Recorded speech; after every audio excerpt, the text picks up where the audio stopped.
Good morning. So my wife and son and I were in Webster's. You know, it's not a super uncommon occurrence, but we don't go as often as we ought to, which is a local bookstore, right? Lots of older books in there. It's pretty awesome. They have the Great Book series, but it's a couple $100, like $400 or something. I forget. I could be wrong on that. But my wife found these, and they were selling them $6 a piece. And so she's figuring out how much how much it would cost total for the whole series. These Harvard classics. I had already picked up this for some summer reading, right? Treasuries of World Literature, which looks pretty fun. It's a 1950s philosophical libraries book. So it has, you know, from Aesop, Aeschylus, Akutagawa, right? So Mary Austin, everything from authors that I know and to ones I don't know, right? Babel, some Balzac in here, Basho. I don't know, but it's literature, and I thought that'd be fun to read this summer. It's kind of big, like 1,500 pages, if I remember right. Let's see, let's get to the end. 1,449, so yeah. But everything from poems to novels to screenplays, just a wide variety. And I like I like old things because it kind of pulls you back to like 1950s. What were people reading that wanted to be broadly educated? Well, my wife had found these Harvard classics. Let me pull one out. This is number one. And I had heard of the Great Book series before and just thought, man, it's just too expensive. But as Harvard Classic, actually, so I knew the 1950s had this whole perennialism movement in education where people were trying to get back to what had been lost of the old way of educating, the liberal education, the soulful education, the meaningful education, where people studied this Western culture thoroughly, and a bachelor's degree was, in most cases, a liberal arts degree, and then people did professional training in, say, medicine or education or whatever. If you did a bachelor's degree first, you were broadly educated. So this is pretty cool. This Eliot guy, last name is Eliot. What was his first name? Let's see. The Harvard Classics, edited by Charles W. Eliot, LLD. LLD, is that like lawyer or something? I don't know. Either way, he was the president of Harvard at the time. He had been president for like 40 years, so a long time. Moved Harvard from, I know, like I saw a video where it talked about Harvard's med school. He put the requirement that to enter med school, you had to be able to read and write. And they lost like 99% of their applicants because most doctors could not read and write at that point. So in 1860s, right? So we start off with the autobiography of Benjamin Franklin. So I have no doubt this is America-centered, right? We're starting with Benjamin Franklin, but it's really lovely, really quite lovely little book. Also, what I was able to find was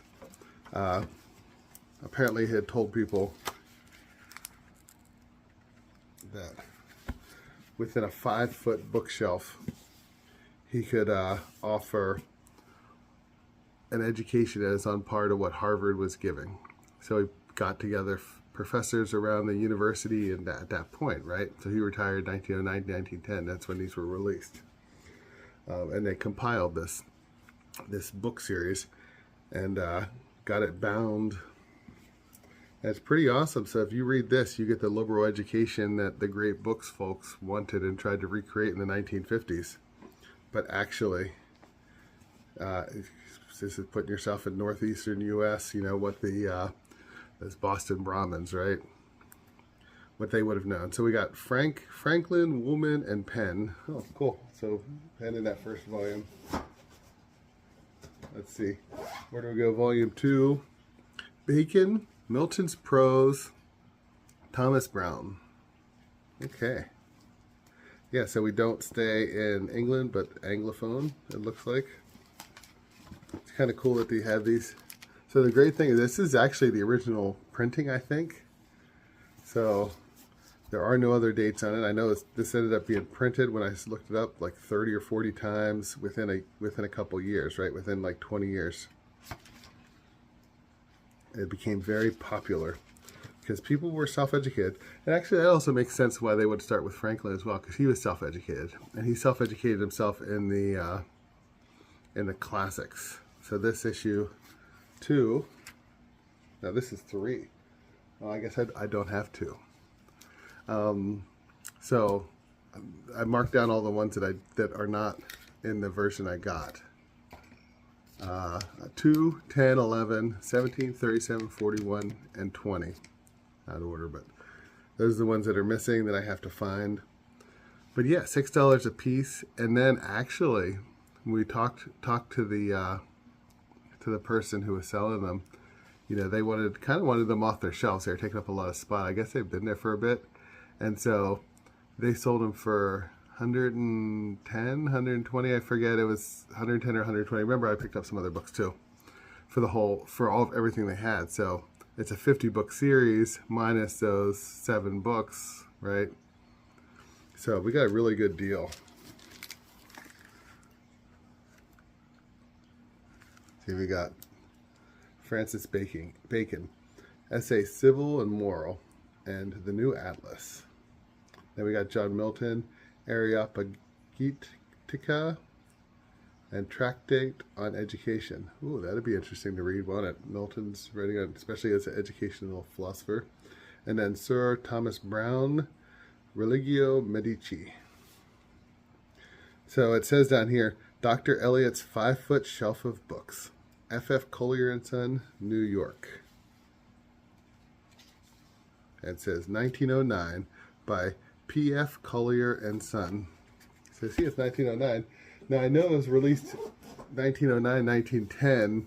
So if I go, but it was split between 2 halves. So if I go to one that's above 25 or so, it should say 1910. So here's number 29. The Voyage of the Beagle, Darwin. Let's see if they're all the same. Harvard Classes, edited by Charles W. Eliot, LLD. The Voyage of the Beagle by Charles Darwin, with introduction notes and illustrations. Dr. Eliot's 5-foot shelf of books. P.F. Collier & Son, New York. Yeah, let's see if I can turn to the next page. That one's 1909 too. So maybe they were all released in 1909. That's pretty cool. Maybe. I don't know. I'd have to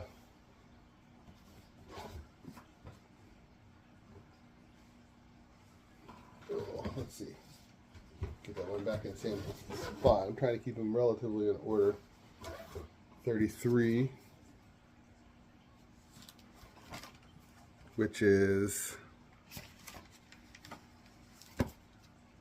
Voyages and Travels. So we got some Herodotus, Account of Egypt. We got Thomas Gordon, Philip Nichols, Francis Pretty, Captain Walter Biggs, Edward Hayes, Sir Walter Raleigh. And this one says 1910, see? 1910, so obviously when you get something that's a later printing, they keep that 1910 or 1909, and then above it will be the most modern date. I think there was one that had a different binding. Let's see, I think that one's probably a different year. I'm gonna have to dig down in here.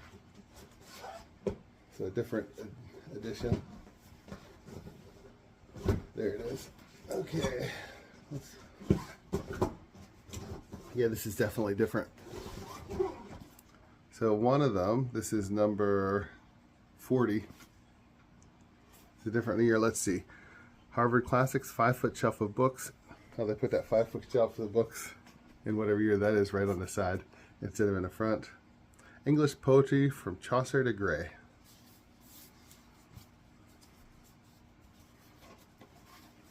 Somebody left a note card in here.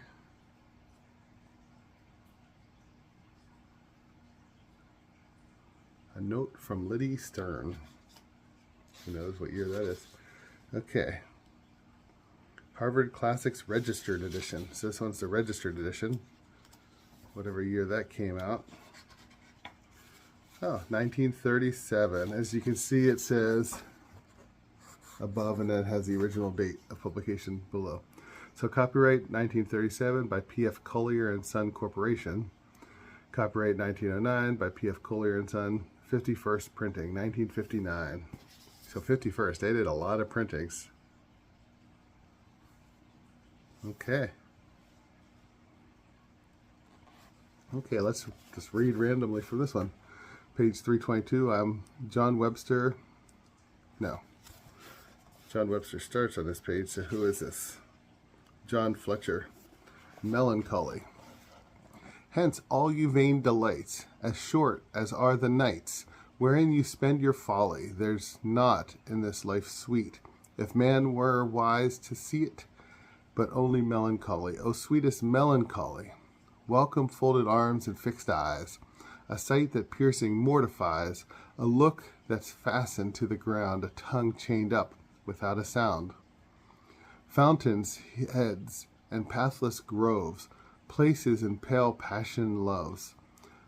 Moonlight walks, when all the fowls are warmly saved, save bats and owls. A midnight bell, a padding groan. This are the sounds we feed upon. Then stretch our bones in a silly gloomy valley. Nothing so dainty sweet as lovely melancholy. Wow, that guy. John Fletcher seems to have a little bit of a dark sense of humor, right? So anyway, thought I would introduce you to those. I'm going to start working my way through them. Actually, I did a study of the classics on my Kindle. It's probably 2008, 9, 10, 11, heading into when I did my PhD. And I actually, a lot of the things I read then, even when I didn't directly reference them, I did reference, like Jude the Obscure I read, Thomas Hardy. I did reference that explicitly in my in one of my articles, Thoughts on the Law, Gatekeepers and Rerouting. But most of the things I had read the autobiography of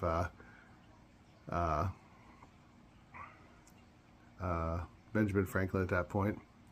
Most of the things I read did not directly influence my work, but reading them had set my mind right for that kind of study, and actually set me in a really good place. I was a really great doctoral student, and you know, I'm actually pretty okay as a scholar today. So I think also I can share this stuff with my son, which would be awesome. He's he'll be heading into middle school, probably the point where you can start to understand some of these classics. So educationally and developmentally appropriate, right? Have a blessed day.